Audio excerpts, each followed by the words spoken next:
Bonjour YouTube, bienvenue sur Royal Rainbow. Je suis Cédric et je vais vous parler de ce que j'ai fait ce week-end. Cette vidéo-là n'était absolument pas prévue. De base, je comptais pas forcément la tourner, je comptais pas la passer, je comptais même pas la faire, je comptais même pas faire ce que j'ai fait.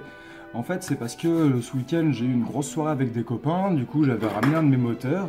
J'ai réussi à faire un pain de carburant, enfin j'ai essayé de faire décoller un de mes moteurs, sauf qu'il n'était pas du tout dans les conditions normales pour le faire voler. Du coup, on pourrait plus ou moins dire que j'ai réussi à hacker mon propre moteur, parce que je l'ai bidouillé, il n'était pas du tout prévu pour voler comme ça, et je l'ai traficoté. J'étais vraiment dans ma phase... dans une phase... Il est prévu pour être accroché, vissé dans une fusée. Ça, c'est équilibré pour normalement avec une fusée plus longue au bout, donc j'ai dû ruser pour réussir à le faire décoller. Donc j'ai accroché un bâton en bois dessus, mais en mode à l'arrache, mais vraiment à la one again. Il n'y avait qu'un seul pain de carburant, parce que normalement j'en mets deux. Normalement je peux en mettre deux dans le moteur, voire un troisième s'il n'y a pas de charge explosive à l'intérieur. Je peux mettre 3 pains de carburant et la bourre, ou alors 2 pains de carburant plus une grosse bourre où à l'intérieur il y a un petit système qui fait un time delay et qui permet de faire exploser une charge explosive au bout de 5 secondes après l'extinction du moteur. Mais ça fait que j'ai essayé de le tester. À la base, je pensais que le moteur n'allait pas décoller. Je pensais qu'il allait rester coincé sur la base. Je voulais juste regarder les gaz. Donc au final, cet essai s'est révélé être au début un échec pour moi. Parce que c'était absolument pas ce dont à quoi je m'attendais. Parce qu'il faut bien le dire, au final, elle a décollé. Mais bon, disons son vol n'a pas duré très longtemps et il n'a pas fini très bien. Donc, chut. Chut. Puis au final, donc je suis rentré chez moi et... Non! Il faut bien comprendre qu'à ce moment-là, je m'y attendais absolument pas. Et au final, j'ai réussi à avoir des disques de Mac. C'est franchement, t'as vu comment il a l'air heureux? On devrait lui dessiner une petite couronne. Tiens, voilà. Comme ça. Parfait. Parce que franchement, le disque de Mac, entre nous, c'est hyper simple. Tenez, checkez ça. En fait, pour avoir un disque de Mac, il faut deux ingrédients principaux. Un flux supersonique d'une part, et une pression en sortie de tuyère qui n'est pas adaptée à celle de l'extérieur d'autre part. À partir de là, on peut générer des disques de Mac avec à peu près n'importe quoi, un moteur d'avion, ou même une simple bouteille en plastique sous pression. Alors je vous préviens, maintenant, quand vous verrez un moteur tourner avec une flamme un petit peu transparente, vous ne verrez plus que ça. On peut peut-être complètement me prendre pour un fou, parce que je suis content d'avoir juste eu ça. Surtout que, vous allez voir, on les voit pendant un très court instant. Parce qu'après, bien sûr, ça a été un fail. C'était obligé. C'est à la rigueur, je vous montre la vidéo et on en parle. Ce sera plus simple.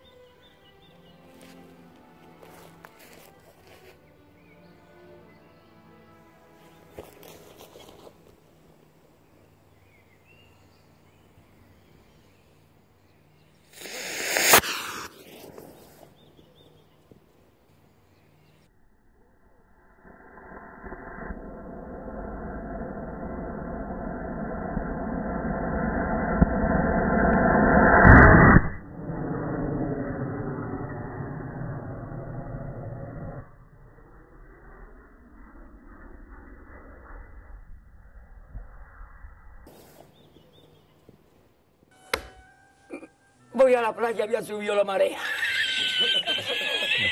Jesús.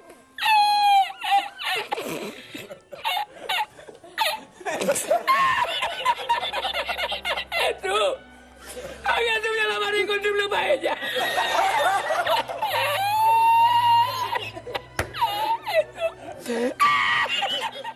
Bon, ok.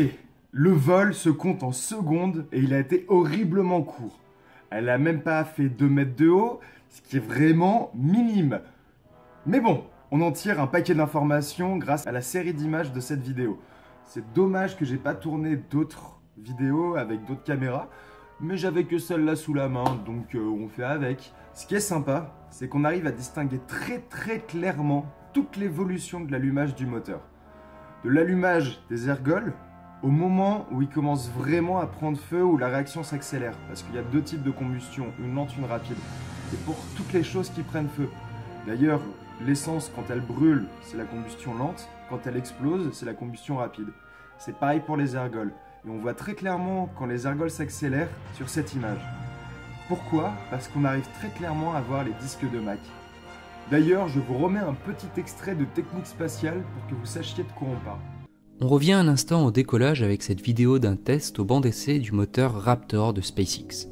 Au décollage donc, puisqu'à ce moment-là la pression extérieure est plus grande que la pression en sortie de tuyère, le panache du moteur va se faire littéralement écraser par la pression atmosphérique dès sa sortie dans l'air, ce qui va infléchir son enveloppe et la concentrer. Par ailleurs, les ondes de choc créées par le flux supersonique qui sort du moteur vont venir se faire dévier par cette interface courbe dès la sortie de la tuyère, et ainsi générer une onde de choc oblique qui va se diriger vers le centre de la flamme et qu'on voit très bien ici. Alors attention, ce n'est pas le gaz qui suit ce chemin, c'est une onde de pression. Le gaz, lui, il continue son chemin en épousant à peu près les formes bosselées de l'enveloppe. Entre l'onde de choc oblique et la limite extérieure de la flamme, il y a une zone de gaz dont la couche extérieure est en contact avec l'oxygène de l'air et qui génère de nouveau une combustion avec le carburant en trop, d'où le fait que ça brille un peu. Et contrairement à ce qu'on pourrait croire en le regardant, l'intérieur de cette zone ne brille pas beaucoup, c'est surtout la surface extérieure en contact avec l'air qui brille. On revient à notre onde de choc qui converge vers le centre de la flamme. En arrivant au centre où vont se concentrer les ondes de choc obliques qui viennent de tout autour de la tuyère, une onde de choc stationnaire va se créer dans cette petite zone qu'on appelle le disque de Mach, et le gaz qui va passer là-dedans va beaucoup ralentir, jusqu'à une vitesse subsonique. Ce ralentissement très brutal du gaz crée un embouteillage, ce gaz y est donc compressé, ce qui va le chauffer. Pour vous dire à quel point cette onde de choc est intense, il règne dans ce disque de Mach une température à peu près égale à celle qu'il y avait dans la chambre à combustion elle-même. Vu les températures en jeu, de nouvelles réactions chimiques y ont lieu, d'où sa lumière très intense.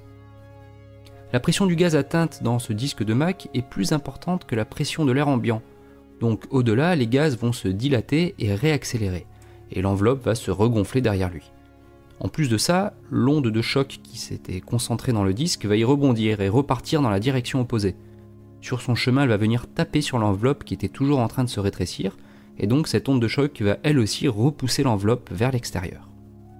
Cette enveloppe va donc s'élargir, donc sa pression va diminuer, et donc elle va de nouveau se faire écraser par la pression de l'air, et on est de retour à la case départ. L'onde de choc de son côté va continuer à rebondir dans la flamme avant de générer plus loin un nouveau disque de Mach, et le phénomène peut se répéter encore et encore. J'aurais pas dû vous montrer ça. On voit très clairement que mes disques de Mach sont vraiment dégueulasses. Et en plus que la température interne du moteur est vraiment froide. Bon, pour un moteur, parce que vous mettez votre main derrière, elle crame. Pour la température d'un moteur, c'est vraiment froid. On voit qu'il n'y a pas de flamme, qu'il n'y a que des suies. Ce qui n'est pas forcément dérangeant, parce que je vous rappelle qu'on joue avec du plastique. Mes tuyères sont en plastique. Et en général, chaleur et plastique, ça fait pas bon ménage. Enfin, j'ai ouï dire ça, c'est donc bon. Non, en vrai, c'est plutôt sympa que la température soit basse parce que ces tuyères vont se déformer moins vite. Donc, j'espère qu'elles vont pouvoir supporter toute l'accélération. Et aussi, ce qui est très très cool, et c'est peut-être beaucoup plus cool que les disques de Mach, mais c'est que j'aime bien les disques de Mach. C'est beaucoup plus cool que les disques de Mach, c'est l'image suivante. Regardez bien, on voit très clairement que les gaz partent perpendiculairement à la tuyère. Ce qui est génial. Ça veut dire que la poussée est parfaitement adaptée à la tuyère. Par contre, ce qui est dommage, c'est que l'image d'après, le réservoir a commencé à fuir. Donc on ne peut pas savoir si la poussée était nominale à ce moment-là ou si elle était à 70 ou 80%. Ce qui est vraiment con. Et surtout, il faudra aussi que je fasse des tests. Donc je vais devoir retester ça avec un pain de carburant pour voir si c'est nominal pendant tout le vol. Faut dire, bien entendu, le test sera en statique cette fois, l'histoire de bien voir ce qui se passe sans que la fusée bouge. Et avec une slow motion. Parce que je l'aurais prévu. Je vous dis, là je sortais de soirée, c'était de l'imprévu. À la base, je suis allé comater chez mes parents au soleil. Parce que je voulais dormir dans l'herbe à côté de mon oie, voilà. C'est comme un chien. Oh oui. T'es une bonne fille. Oui.